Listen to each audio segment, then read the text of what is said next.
Future of geospatial intelligence is not like I log into a platform and I look at pretty satellite picture. It is an insurance company. Someone at in an insurance company just into their office and they log into their intranet and they're going to do their normal job, but there's going to be geospatial data that's piped into that through APIs that makes them much more efficient and much more effective. And those companies are going to make a ton of money and no one's going to hear about them. That's why we call it the invisible backbone that powers the world's largest industries. It's because it's there, but it doesn't always get the recognition that it deserves. Welcome to Tough Tech Today with Meyen and Miller. This is the premier show featuring trailblazers who are building technologies today to solve tomorrow's toughest challenges. Welcome to Tough Tech Today with Meyen and Miller. Right now, we are kicking off our second theme of the year. In this theme of the season, we'll be talking about space as a tough technology and what it's going to take to capitalize on this brave new future. Today, kicking off this segment, we have Chad Anderson. Chad is a founding and managing partner of Space Capital, where he has managed and pioneered investment in the space economy for over a decade. He's also the author of The Space Economy, Capitalize on the Greatest Business Opportunity of Our Lifetime. Chad is featured as a media expert across many publications and as well as on news, podcasts, radio. He also serves on the board of many startups. He's also on the board of directors of the Explorer Club, so we'll have to dive in a little bit deeper. The Explorer Club is a nonprofit that promotes the scientific exploration of land, sea, air, and space. Prior to Space Capital, Chad led a successful career at JP Morgan, where he managed a $50 billion real estate portfolio through the Great Recession. He also has an MBA with a focus on entrepreneurship and innovation from the University of Oxford. Chad, we're super excited to have you here to kick off our session on space. I'd like to start with just kind of asking you a little bit about yourself and how you got interested in space. Yeah, thanks guys. Happy to be here.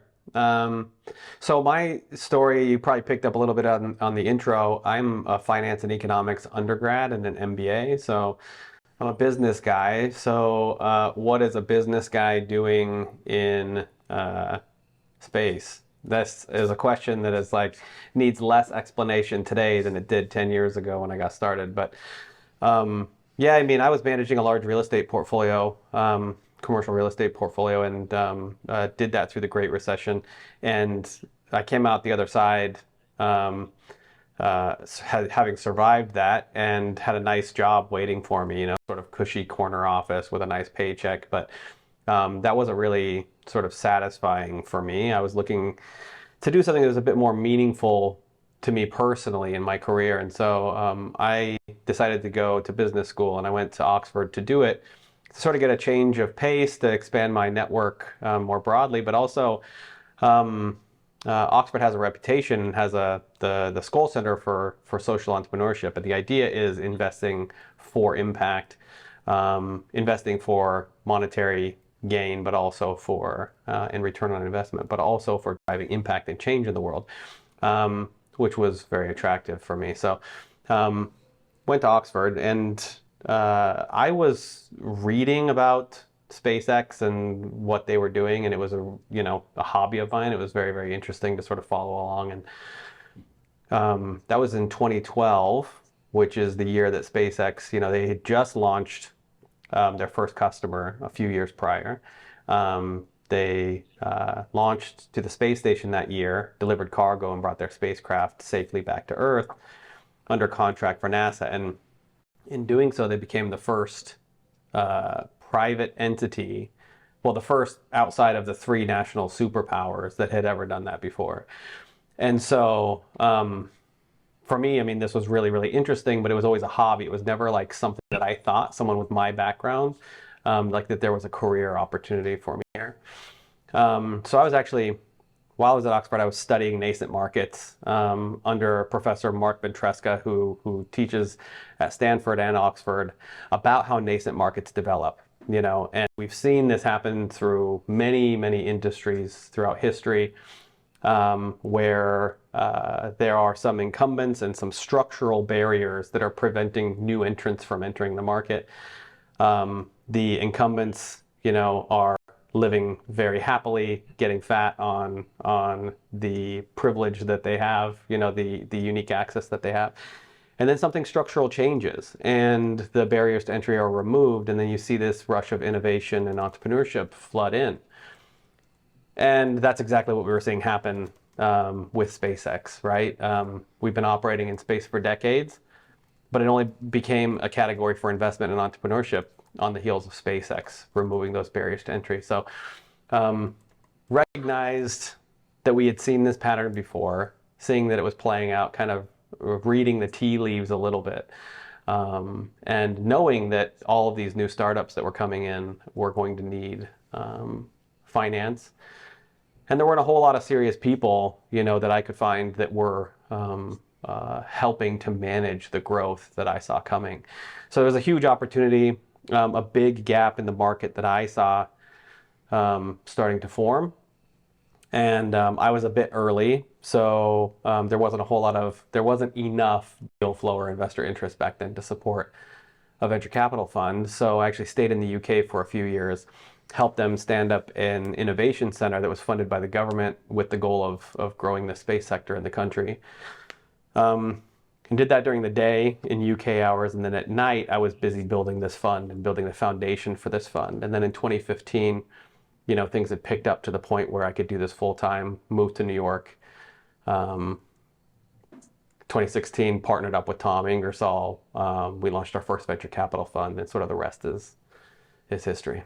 So something that I found interesting is how the patience and the willingness to be able to say, maybe it's maybe not quite right yet to stand up a fund, but finding other ways to contribute to sort of the growth of the sector that you saw was some of that growth was I guess maybe sort of inevitable or bigger than you, but finding a way to help support it in a different way.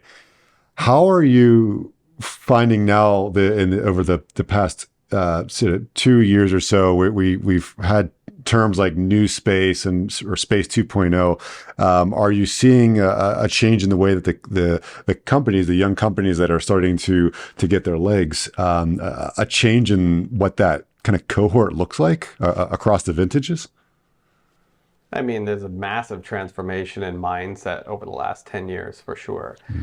When in business school, what you do is you always sort of go around the table, and whenever you have an event or a gathering or whatever, and it's like, hey, so what are you guys, what are you going to do after the program? And, I told people that I was going to start a fund to invest in space, and people would laugh like they thought I was kidding. So yeah, and I mean, in those early days, I had to convince myself, actually, right? So I was following along with SpaceX, and I thought it was really fascinating and it was interesting, as a hobby. But was there really an opportunity here, right? Is this really something structural changing? Is this really a new innovation S-curve that we're on, or is this sort of like a flash in the pan? Is this just a lot of hype? I spent a lot of time convincing myself, pulling together a lot of data to understand, okay, well, what companies are being founded? Who's getting funded? Who's investing in them and why? And funny enough, that database that I pulled together that convinced me that we were on the front end of a nascent market, which I then used that data to go out and convince others to help see what I was seeing. We still to this day use that database. It's now become our Space Investment Quarterly, which we publish every quarter, and which gets picked up by basically every media outlet looks to it as the source of record for startup activity and investment trends in the space economy, which now shows, by the way, that there's been $270 billion of equity investment into 1,700 unique space companies over the last 10 years, right? So data has been our friend, particularly early on when, again, it was very new and people had a hard time getting their heads around the opportunity or seeing the opportunity that we were seeing. Data was our friend, and that's been a key part of our strategy from the beginning. You may have seen the GPS playbook, the GeoInt playbook, the SATCOM playbook. These are key areas that our fund focuses on. We dive into these thesis areas and we get smarter ourselves and do our own internal research, but then we package it up and publish it because that market education is still a key part of our strategy. It also helps founders to understand how we view the world, where they see themselves in our portfolio, and why they would want to work with a fund that that is thesis driven and has some ideas on the market. I can't tell you how many times we get inbounds from founders who are like, well, we can skip the first two conversations because you guys clearly know what you're talking about and we can get straight into the good stuff. And that's like immediate rapport building. So it helps us, all across the board, this information and this data, and it's been hugely, hugely valuable to us. Can you tell me a little bit about when you raise money for the fund, talk a little bit more about your first investment? What kind of was the indicator that led you to make the investment, and how'd it go? Yeah, our first investment was actually in Planet Labs. So we had known them. They came out initially at the seed stage under a code name, Cosmogia, and we knew them then. And it was, it's very interesting. Like, what's the first thing that happens after the barriers to entry are removed? SpaceX removes the barriers. Suddenly, startups can come in and innovate and experiment and try new things in an area that new things haven't really been tried in a long time. And one of the first areas was in satellites. People coming in, and instead of having one giant monolithic satellite that goes around the Earth every couple of weeks and takes a picture of an area of interest every couple of weeks. By the way, these are huge, very expensive. They were essentially mainframes flying around in space at the time because everything had to have flight heritage back then, because it was so expensive to build and launch and operate these satellite systems, right? Like hundreds of millions or $1 billion+ dollars. They absolutely had to work when they got there. And we kind of forget that now. Like, we've come a long way in a short, handful of years, but it wasn't that long ago when there was triple redundancy built into every single component. And because, you didn't want to fly any new hardware, because what if it doesn't work, right? Well, this flew on the last mission, which so we know that it works. The problem is the design cycles back then were like 10 to 15 years to design and build the satellite and get it launched. So those design decisions were made 10 to 15 years ago, right? And then that satellite probably had to use flight heritage as well. So you see what I mean? Like, there just wasn't any advancement in, like, technology was advancing on Earth, but it was not translating into orbit. Which is so fascinating to sort of think on now. So the promise of Planet Labs was, we launched an iPhone and it worked. Had way more computing power than any of these like massive satellites, right? I think that's a bit of, well, quite an exaggeration actually. Like, you need to do, like, there needs to be more than an iPhone to produce valuable data. But, it was a sort of foundational change in the way that we viewed risk. Instead of like concentrating it all into one asset, a distributed network of small satellites that not only distributed the risk, the operational risk, but it also provided unprecedented timeliness, in terms of like data.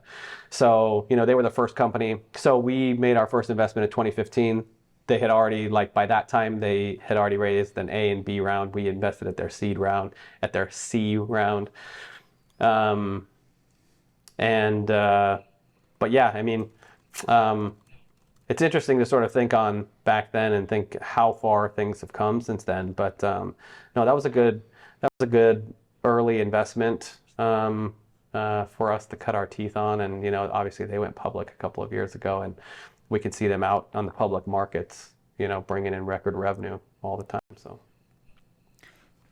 Something that you mentioned how with Planet Labs, like looking at the code name, like at sort of the seed stage, and if I recall correctly, Space Capital's focus that you bring is predominantly on seed and maybe some of sort of the Series A stage, both of which are very early stage from sort of like from by startup standards. So how walk us through some of that thinking that you bring in terms of with a seed stage company. From my experience, I'm sure yours echoes it. These are often incredible teams, but they are not necessarily be able to show the evidence that the vision that they have is something that can work. It's too early stage for that. And so how do you start to make some of those evaluations when working with these really sort of like diamond in the rough kind of ideas? That's right. I mean, we get involved very early. We're typically the first institutional money into a company, right? Outside of maybe friends and family. And even sometimes we are the first money at all into the company. So yeah, we get involved very early. And it's a particular skill set investing at this stage, right? It's a lot more art than science. Like the more mature the company is, the more revenue it has, the more customers, the more revenue, the more sort of metrics, right? You can then start to look at the company and assess what it's done, its growth prospects, and you can start to like do some valuations and understand the value of the business and that sort of thing. Like you can apply some math to it, right? It's a bit more science. Early on, they don't have any of that. When we're getting involved, it's typically a founding team, and they might have a prototype or something, right? Something. What we like to see is a founding team that has all the capabilities that you would need on the business side and the technical side. And then they also have a prototype that they are out talking to customers with, like something that allows them to have real meaningful conversations with customers that are referenceable, right? That we can talk to these customers and we can say like, why are you interested in this thing? And they can clearly articulate why they need this thing and why they're, as soon as they build it, they're going to buy it, right? That would be ideal, but we actually even get involved sometimes earlier than that when it's just a team. Just a team and an idea. Sometimes if the team is strong enough, is good enough for us. Excellent. So one thing that makes investing in space a little bit different is the time horizons. Can you touch on a little bit about how that plays into your strategy when investing at the early stage? Yeah, and I mean, I'd like to push back on that a little bit if I can. These are common sort of misconceptions, I think. The space economy is vast. It is all-encompassing.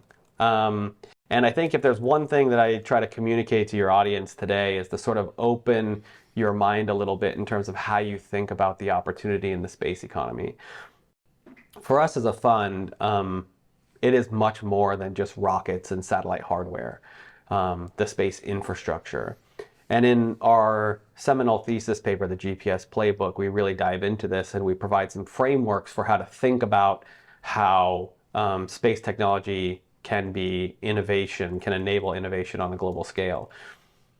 For example, GPS, the satellites are built by Lockheed Martin, by the government, for the government, paid for by the government. Like this is what most people would think of when they think of space technology and is like these satellites that are in orbit, manufacturing, operating, launching these satellites. But that signal it's creating a very valuable signal, clearly, but it was off limits, like inaccessible to you or I or most enterprises, basically anyone outside of the government and military customers that it was designed for. Until companies like Trimble and Magellan and Garmin and TomTom in Europe, they built commercial receivers that allowed them to harness this really valuable signal from orbit and make it easily accessible to the tech community, who then built location-based services on top of this. So, I mean, GPS is the most successful space technology in existence. It's generated trillions of dollars in economic value and some of the largest venture outcomes, return on investment that we've ever seen. And we use this framework of infrastructure, distribution, and applications to help us understand the breadth of the space economy. So the way that we like to think about it is that, well, for one, space technologies are the invisible backbone that powers our global economy today. GPS powers our financial markets, and everyone uses them every day in almost every aspect of their life. The Russian invasion of Ukraine has really put a spotlight on the growing capabilities of commercial space companies in geospatial intelligence, Earth observation satellites that are going around the planet, like Planet Labs and others. In the steepest decline of the financial markets last year in Q2, we saw the National Reconnaissance Office, one of the big 5 U.S. intelligence agencies, make their largest ever purchase of satellite imagery. And so in the steepest market decline, we're seeing record revenues for Earth observation and geospatial companies, because when the world becomes more dynamic and uncertain, enterprises and governments want more information, not less. SpaceX's Starlink satellites kept the Ukrainians connected throughout this entire conflict. And the entire Defense Department is now sort of evolving to be able to take advantage of these new capabilities. And so they're actually, these areas are really showcasing how the space economy is counter-cyclical and recession-proof, which is great from an investor's perspective, but also it's showing the breadth of the opportunities that are available. What we like to say is, in the same way that every company today is a technology company, every company of tomorrow will be a space company. And what we mean by that is that, in the 90s, you could invest in technology, right? Like you could diversify your portfolio by investing in a handful of publicly traded technology stocks. But today that moniker doesn't make any sense. It's lost all of its meaning because every company integrates, and uses technology in some way. Space technology is following the same path. It is already, like I said, powering the world's largest global industries and is going to continue to do that for decades to come. It just doesn't get the credit it deserves because most of the time it's operating in the background. Like we don't appreciate how GPS is involved in everything that we do. The same thing is happening with geospatial intelligence and satellite communications. And we're just talking about the satellites industry right now, right? There's several other industries like launch and what we call emerging industries and some of these more sort of frontier markets as well that we're looking at and investing in. But this is a really, really, really massive opportunity. So, to directly answer your question about the long timelines, yeah, I mean, if you're building a launch vehicle, or if you are looking to address lunar markets, or you're building a space station or something, then yes, your timeline, like your capital requirements are going to be higher, your timelines to revenue are going to be longer. But that takes up a small percentage of the overall space economy today. It sounds like that we're seeing a transition, and I think there's some data to support it, that we're moving from the space curious as the predominant focus to maybe now what we might call the space informed, and that there are more companies, younger companies, that are looking at carving out sort of more like nichification of the space industry, looking at applications that are going to return that attention back to Earth, and to what those of us who would not necessarily consider ourselves space or even space adjacent in our lines of work, but many enterprises, small, medium, and large businesses on the Earth, are going to find themselves soon where it'd be prudent for them to become space informed, and if there's a lot more companies that are going to be there to serve them, to help them make that transition, and being able to, I think, see how that there are new capabilities that are coming online, space-based assets that are actually going to be directly relevant to the average company here on Earth. Is that a roughly accurate assessment? Yeah, certainly. I mean, the leaders of these businesses and enterprise government agencies should certainly be aware of the new capabilities that are becoming available. no doubt about it. But it's not like it needs to be understood at the operational level. Like necessarily. There's one thought exercise that I like to do is if you were to go into Uber headquarters and you just walked into the cafeteria and started randomly surveying people, you could go up, you talk to a whole lot of people that if you ask them if they work for a space company, a lot of them would be like, no, of course not. I like do UI, UX, and I don't know anything about satellites. And what are you talking about, right? Like, no, I work for a software company. But there's a lot of people, like you would probably run into like 30-40% of the people that you run into that are focused day in and day out on the GPS signal. Like they're trying to understand how it's bouncing off of buildings and creating an urban canyon that is costing them money. That's, pickups are in the wrong place, drop-offs are in the wrong place, customers are unhappy, they're losing rides because they're getting canceled when actually they're right there. It's a real issue. And so there's a lot of focus and attention right now on GPS augmentation. How do we make the signal better? How can we use software and other hardware to augment the signal? But that's happening across the board. And the reason why GPS is so valuable and so powerful is because it operates in the background. It's powerful because it's taken for granted. And the same sort of thing is happening in geospatial intelligence. I mean, we talk about this in the GeoInt playbook. We've got all these new satellites, this unprecedented amount of new data. We've now got it on the cloud. It's being structured and it's very easily accessible through an API. And we're now starting to see how the first applications are being built by new companies who understand the customers very intimately. They understand the markets and the end use, the use cases of these end customers. And they're selling products that are designed for them. And it's not going to be like the future of geospatial intelligence, not like I log into a platform and I look at pretty satellite pictures, right? Or I order a book that's like full of really pretty satellite images. It is an insurance company. Someone at in an insurance company just walks in, their underwriter, right? And they walk into their office and they log into their intranet. That is their insurance company branded intranet. And they're going to do their normal job, but there's going to be geospatial data that's piped into that through APIs that makes them much more efficient and much more effective. And those companies are going to make a ton of money and no one's going to hear about them. So that's why we call it the invisible backbone that powers the world's largest industries. It's because it's there and it's more and more there, but it doesn't always get the recognition that it deserves. So you mentioned GPS, that was really the first killer app for space. Now you're getting a lot of movement and geointelligence, imagery of the Earth's surface. What's next? Satellite communications is another key area. We've got this is probably one of the most, outside of GPS, one of the most established, right? We've had satellite communications, been relying on it for TV and remote communications for a long time, but it's been pretty poor. You got challenges with geostationary satellites. They're so far away from Earth, but it gives you good coverage. And so you've got the issue again of these huge monolithic satellites and the expense that's involved with them.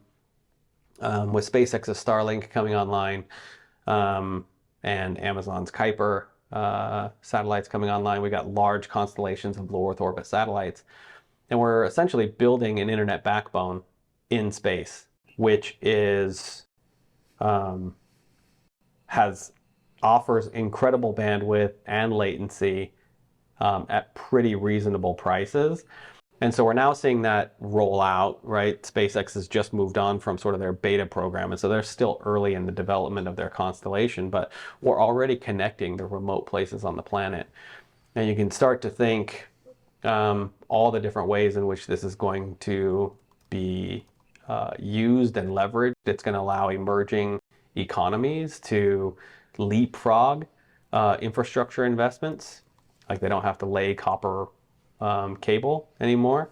It provides some resiliency to the fiber optic cables that are under the water and are now the target of attack. If you look at the countries that have invested in that infrastructure and own that infrastructure, and the other countries that are gaining power that don't have that infrastructure, right? You can see how those could be targets from in the course of geopolitical tensions. So having a redundant backbone in orbit is really interesting from that perspective. But it enables all kinds of new things. We have a lot of remote business and remote operation here on Earth that's been siloed historically. For example, aquaculture farms. We get a lot of our fish from aquaculture farms, but they're essentially data silos. They don't share information. So very sort of limited tunnel vision, but at the same time, there's not a lot of information for, insurance companies, for example, to underwrite policies for these folks, right? So a lot of good's going to come from this.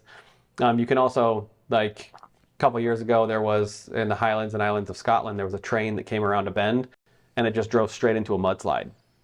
And you're like, how in 2021 can a train just drive straight into a mudslide? And the answer is because there's no connectivity up there, right?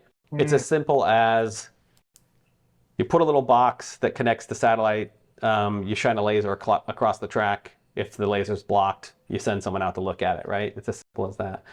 But there's a whole lot of low-hanging fruit here on the SATCOM side.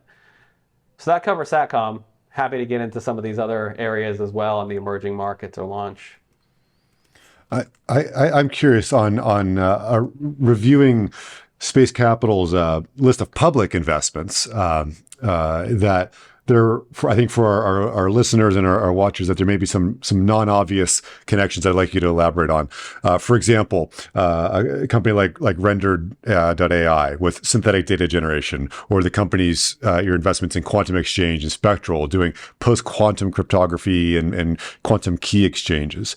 Can you elaborate how these they don't look like space companies, certainly, but how is there a connection? Is that part of that sort of like emerging sort of frontier space adjacent ecosystem that's developing? Well, so our whole thesis is really kind of fits in this 3x3 matrix, right? Where you've got the infrastructure, distribution, and applications as the rows. And then you've got the satellite technology stacks, GPS, geospatial intelligence, and satellite communications, right? So you've got this 3x3 matrix, which really encompasses like 90% of the value in the space economy today. And that informs, how we view the opportunity set. For us, Rendered sits squarely in the geospatial intelligence distribution box. So this is really interesting. So they're a synthetic data platform, a common application framework. So anyone who wants to use synthetic data, you no longer have to hire all of the very, very technical, very expensive folks that it takes to spin up a synthetic data set. You can now, they've done essentially all the, what we call undifferentiated heavy lifting, like all of the unsexy stuff that you have to do every time that's very common to sort of every time you spool up an application, right? They've done all that for you. So you can really just sort of get in and get started. And so synthetic data is very important because you use data to train AI. AI is software. It is software that you replace code with data. Like that's a very simple way to sort of think about it. And you need to train this data, your algorithms, using data. And you need a whole lot of data to do that generally, right? Well, using satellite imagery, depending on what type of data you want, satellite imagery can be very expensive.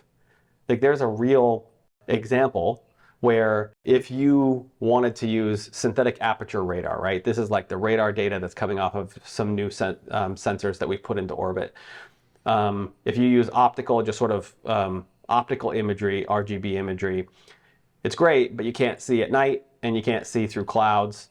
Radar allows you to do that. So radar is very interesting, especially for the defense community, right? They like radar. Radar imagery is very expensive for several reasons, but one, there's not a whole lot of supply right now either. So if you want to train up a synthetic aperture radar data set, an algorithm for your AI to detect things using SAR data, it will be very expensive. In this particular case, it was like $8 to $10 million, right? If you use synthetic data, you can do it for thousands of dollars, like huge cost savings. But also synthetic data is really helpful in cases where you, for example, don't have the data. Let's say that the US Department of Defense is very interested in, like, China has a new fighter jet, and they would really like to see if that new fighter jet is on an aircraft carrier in the South China Sea, right? Well, we've never seen that before. We'd like to know if it happens, but we haven't seen that before. So you can use synthetic data to train your AI to find those things in the data. There's also like new sensors going up, right? So Maxar's CEO has said that synthetic data is the new gold. And the reason why he says that is because he's looking at this new constellation of satellites, highly capable satellites, much anticipated, that are going to be launched very soon. And before rendered or synthetic data, you would build, launch these satellites, you'd commission them, and then you'd start to get data down. And then you would use that data to train up your AI. And then eventually you would have enough that you could turn it on and start selling that data to customers. But you've lost 9 to 12 months of revenue, right? Whereas you can use physics-based synthetic data to train your AI using the data that you think you're going to get, so that as soon as the satellite is commissioned, you can immediately start generating revenue. Mm-hmm. So, and it's also just as basic as there is just way too much satellite data to comb through and to annotate and to make sense of. So anyway, I'm only covering off some of the use cases, but synthetic data is really, really powerful. And their market is actually AI broadly. Like, they are working on several different very, very impactful use cases, using X-rays in schools to help keep guns out of schools and keep schools safer. They're working with a company to remove racial bias from AI and healthcare. So this is a massive, massive market and a massive opportunity. It just so happens that, like, the market's going to need some education because this is a new technology. But the geospatial folks, the people who are launching these satellites, operating these satellites, and are trying to make this data valuable and useful, they already see the opportunity. So they don't need any education. So it's a fantastic beachhead market. And then they've got the whole world at their fingertips, once they get that sorted out. Literally the whole world. So yeah. Well, that's awesome. So that's a very, very clear connection, and that makes sense. And then as far as the other company, I don't know if we need to go as deep into that, but I think we kind of get the theme of how, as you've reiterated, so many companies are either tangential to space, directly serving the space, or, this company, as an example, is really increasing the iteration cycle of developing, AI tools for space assets as well as other assets on Earth. I wanted to talk a little bit about our theme, tough tech, and what you kind of see as the toughest technology challenges to solve within the space area, and also if there's some that people are trying to solve that maybe you think aren't necessarily worthwhile. Like, where are people digging, the right mine, and then where are people kind of just, digging where there's no ore? That's a fun question.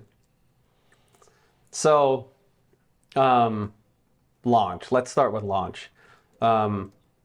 We are tracking, in our data set, we're tracking $28 billion that has gone to 100 plus launch companies.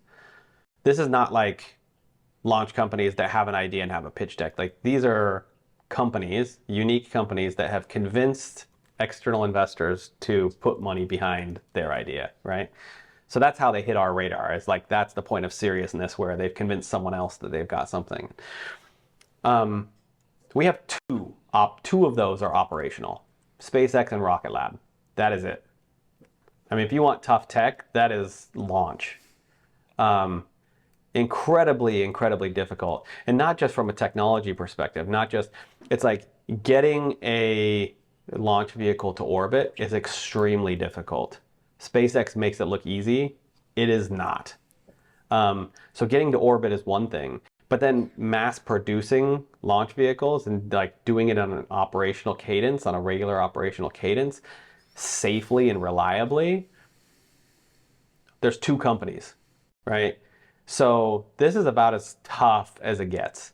And anyway, even if you get the technology to work, the business is incredibly difficult. The market is limited, it's growing, but and the margins aren't great, which is why so many these launch companies, as soon as they get to orbit, starting with SpaceX, Rocket Lab did the same thing, is you quickly get into other things to generate revenue.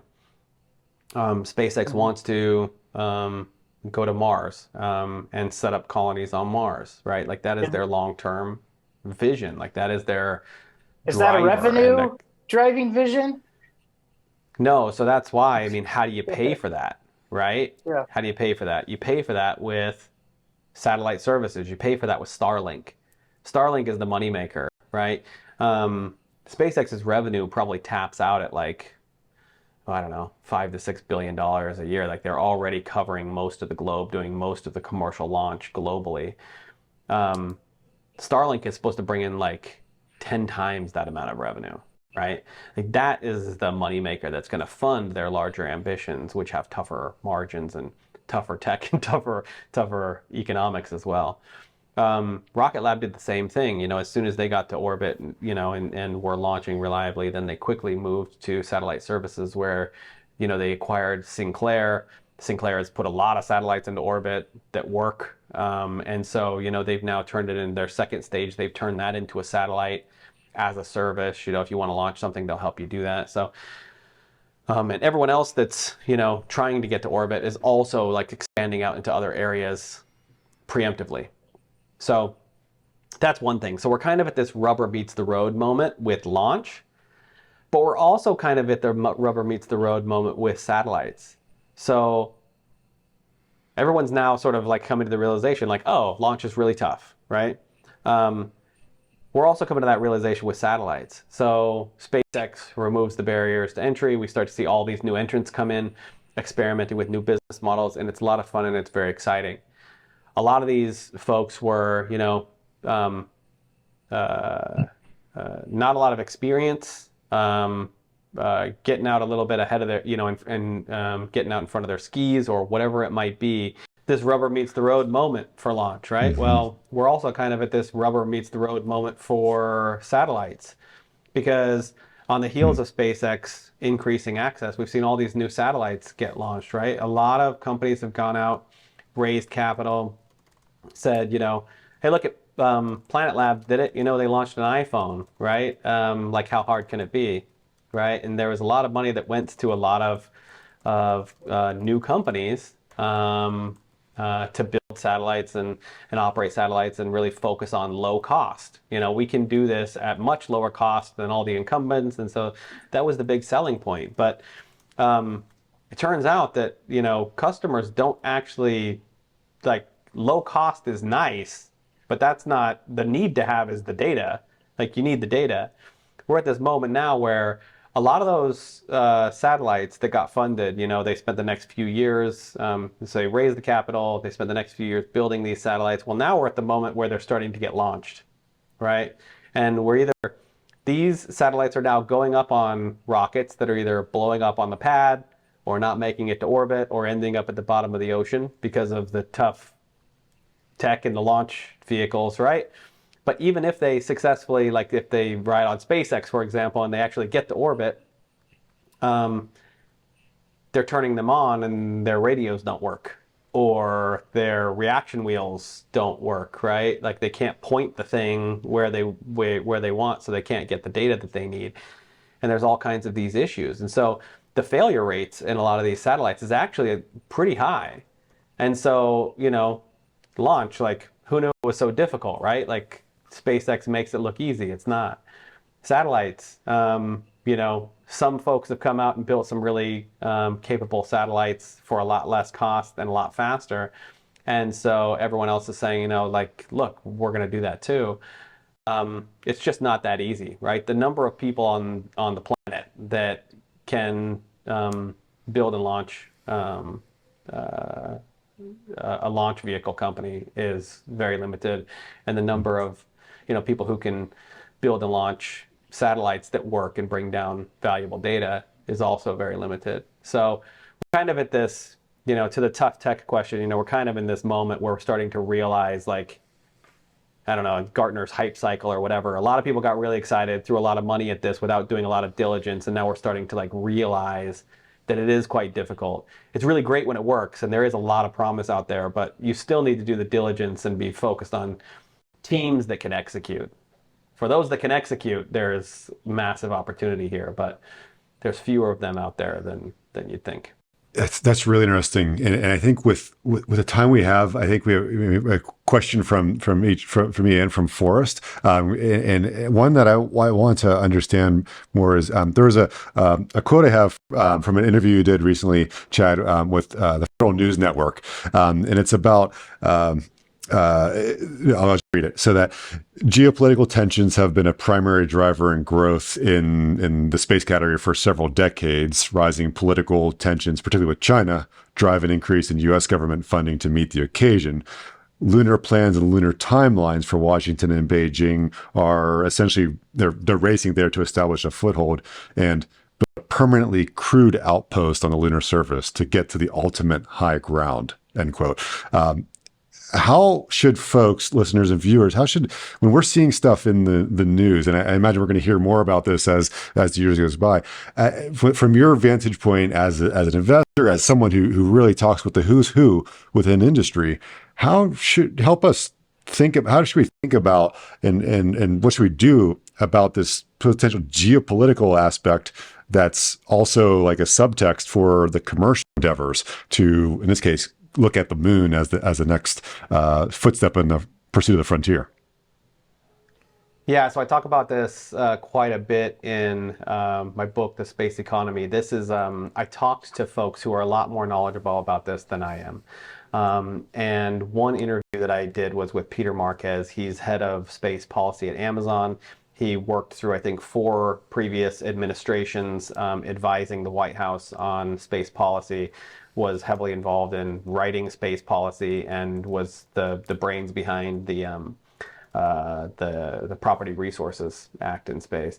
Really a powerhouse, right? That's been around and done a lot of really meaningful things on the regulatory front. He says that you look back at every major decision that was made in the space program, in the U.S. space program, and it was all geopolitical driven. Like all of it, like he says that the U.S. space program is very easy to understand once you unlock the secret code. And the secret code is political will, realpolitik. Like that is it. And it's really interesting. I mean, we have a lot of really interesting examples in the book where, the race to the moon, and when the U.S. won the race and landed humans on the moon, and then Russia admitted defeat, we had a proliferation problem. Like we didn't want all of those rocket engineers and things like going off to Afghanistan and other places. And so we essentially created a white collar welfare program to sort of keep them all employed. And this sort of this explains the sudden involvement in the Mir space station and the International Space Station, and like this collaboration that continues on to this day. So it's really interesting undercurrent for every major decision that has been made in space to date. And it continues to be with where we are currently. Like I said, with that quote, it's this race for the ultimate high ground. The U.S. and China are both racing to the moon. Both want to set up a permanently crewed outpost, set up infrastructure there to house people with a rotating crew, similar to what we do with the space station today, but on the surface of the moon. And there is limited real estate, like prime real estate on the South Pole. And the reason for that is because there's scarce resources on the moon. Sunlight, the South Pole, like you can get access to 24-hour, all day long sunlight. And also there's water ice. that we know about, right? So the idea is to get there and set up camp there because there's resources that you can use, right? Sunlight for power. You can harvest the water ice. You can split it into hydrogen and oxygen and use it for life support and fuel. So everyone wants to get there and set up camp, land, use that lander as the first infrastructure on the moon to sort of, deploy some solar panels and provide power to the payloads and the rovers that are there, to provide some connectivity, a link back to Earth so you can communicate with your robots and what's going on there. And then mobility, and you start to work out from there, right? But there is, thinking about the moon as an 8th continent, potentially full of resources and strategic vantage point, right? You can see why there's a lot of interest there. And so both the US and China are racing to get there as quickly as they can, and they're both going for the same place. So this is very interesting from a funding perspective because Artemis is the key driver here, right? Like the lunar market, the lunar industry is still very nascent. And like most nascent industries, it's primarily government driven. Most of the money that's going here, like there are some commercial companies and there are some commercial customers, and there is some of that happening. But the reason why we're seeing so much development on the moon at the moment is because of NASA's Artemis program and because they've committed billions of dollars to achieve this aim, right? Well, you see, like NASA going to Congress to try and get funding is always a slog. It's always very difficult. And particularly in this geopolitical, like in this U.S. political climate, where they're making cuts across the board and, people don't want to fund earth science and some other things, right? Like it's really difficult for NASA to make the case for more funding to fund this type of activity. Meanwhile, the Space Force, relatively new, it's been around for a few years, their budget has now surpassed NASA for the first time this year. And in fact, where NASA is going and has to argue for every penny that they get, the Space Force goes out to NASA and says, we'd like to request this amount of money. And Congress said, you know what? Have an extra $2 billion. They gave them more than they asked for. And that's only going to increase going forward. And so that kind of, I think, speaks to if you want to get funding for these types of activities, if you play the defense angle and if you play the geopolitical angle, that's an easier route to funding. It has been historically and will continue to be. Yeah, for full disclosure, Space Capital is an investment in my company, Lunar Outpost. And that's right. We're definitely capitalizing on this rush to the moon and really, helping enable the Artemis program, as well as, do a lot of interesting commercial things on the side as well. That's right. But enough on proud that. Supporters and investors. Thank you very much. We appreciate it. Before we close, I did want to touch on something in your bio that was pretty interesting to me. Like you mentioned that you're not just an explorer, you're on the board of the Explorers Club, and I was reading some of the things that you did, and one of the things that kind of struck me as super interesting is your mezcal trail ferment adventure. Can you tell us what this was and kind of what motivated you to carry this giant oaken container full of a wonderful fermented drink through the rainforest? Well, so I am. I should say that I'm no longer on the board of the Explorers Club, but I have been. Actually, when I moved, to start back at the beginning of this conversation, when I first moved to New York, I'm not from New York, so it was new to me. And one of the only people I knew when I moved here was Richard Garriott, who's a second-generation astronaut, is a private astronaut. Made a movie about it, first person to make a movie about it. Anyway, very interesting character, great guy, and a good friend of mine.